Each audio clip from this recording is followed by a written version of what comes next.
로마서 7장 1절에서 13절. 어려서부터 목소리가 좋고 꾀꼬리처럼 노래를 잘하는 소녀가 있었습니다.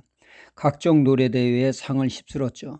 모든 이들에게 사랑을 받는 장래가 기대되는 소녀였습니다. 제2의 조수미를 연상케 하는 실력을 갖추고 있었죠. 이 소녀는 성장하여 지휘자를 만나 뜨거운 열애 끝에 결혼을 하게 되었습니다. 이 여인에게 지휘자와의 결혼은 날개를 달아주는 것이라 생각을 했습니다.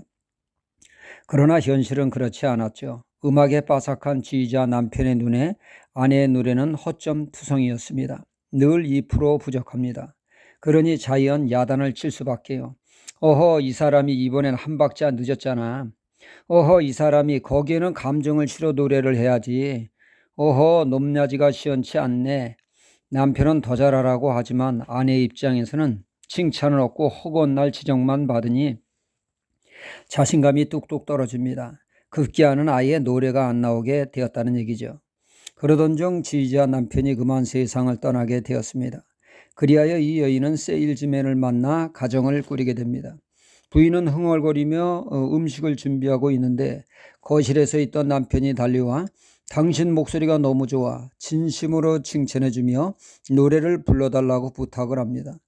너무 잘 부른다고 진심으로 인정해주면서 혼자 듣기에는 너무 아까운 실력이라고 남편은 적극적으로 아내가 노래를 부를 수 있도록 도와주어서 아내가 옛 실력을 회복할 수 있게 되었다는 이야기입니다.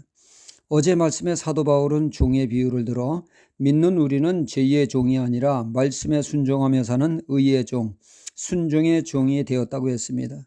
제가 주인이 아니라 하나님이 우리의 주인이 되었다고 했습니다. 이어 오늘 말씀은 결혼의 비유를 통하여 율법과 그리스도를 설명하고 있습니다. 율법과 우리와의 관계를 결혼에 빗대어 말씀하고 있죠. 율법을 남편으로 묘사하고 있다는 얘기입니다. 서두에 말씀드린 지휘자 남편과 같이 율법이 그와 같은 역할을 합니다. 율법은 선과 악의 기준으로 명확히 제시함으로 인해서 죄가 무엇인지를 가르쳐 줍니다. 사람들은 죄의 본성을 따라 살다 보니 율법의 잣대로 볼 때 자꾸 정죄를 당할 수밖에 없습니다. 이게 죄고 저게 죄고 율법의 지적 앞에 정죄 앞에 사람들은 죄책감에 시달리며 자유함과 그리고 평안이 없습니다. 늘 율법 남편의 정죄에 시달리는 곤고한 삶을 살게 됩니다. 정죄의 남편 율법에서 아내가 자유할 수 있는 것은 그 방법은 딱 하나, 그 굴레에서 벗어나는 것은 누군가 죽어야 결혼 관계가 끝나 자유하게 됩니다. 누군가 죽어야 하는데 선과 악의 잣대가 되는 율법이 죽을 수는 없고 아내가 죽으면 율법의 남편의 속박에서 벗어날 수 있게 되집니다. 그리하여 예수님이 십자가의 죽음으로 우리의 그 옛사람이 죽음으로 율법의 정죄에서 우리가 자유하게 되었다는 것입니다.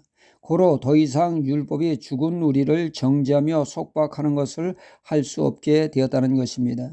율법과의 그 결혼 관계는 죽음으로 끝난 것입니다. 우리의 옛사람이 죽음으로 말이지요. 우리는 누구와 결혼한 것입니까? 예수님과 결혼하게 되었다는 것입니다. 이것이 바로 사도 바울의 결혼 비유입니다. 이제 우리는 신랑 되신 주님과 함께 삶으로 자유하고 행복이 넘치는 결혼 생활을 하게 되었다는 것이죠.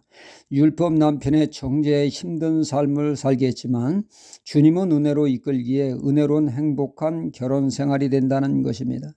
주님은 정죄가 아닌 사랑으로 은혜로 품어주십니다.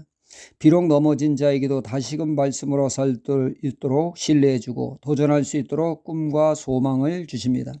베드로가 3번씩이나 주임을 부인하며 저주했을 때 주님은 그를 정죄하지 않으셨습니다. 꼴 좋다, 내 죄를 내가 알렸다 정죄하지 않으시고 오히려 내 양을 치라 그를 더욱 신뢰해 주시며 믿어주셨습니다. 주님은 부인하고 만신창이 된 베드로에게 부활하신 주님은 그에게 구중 대신 성령을 받으라고 하셨습니다. 네가 지금 너의 힘으로 의지하여 넘어졌지만 성령님이 너를 이끄시면 다시 일어날 수 있다고 재도전할 수 있도록 힘을 주셨습니다. 나같이 주님을 배반하는 사람이 뭘 하나? 나 하나도 신앙을 지키지 못하는데 자책하는 주님의 제자들에게 주님은 땅끝까지 복음을 증거하는 전도자가 될 것이라고는 소망을 그들에게 주셨습니다. 주님은 우리의 은혜의 남편 되시는 참 좋으신 분이십니다.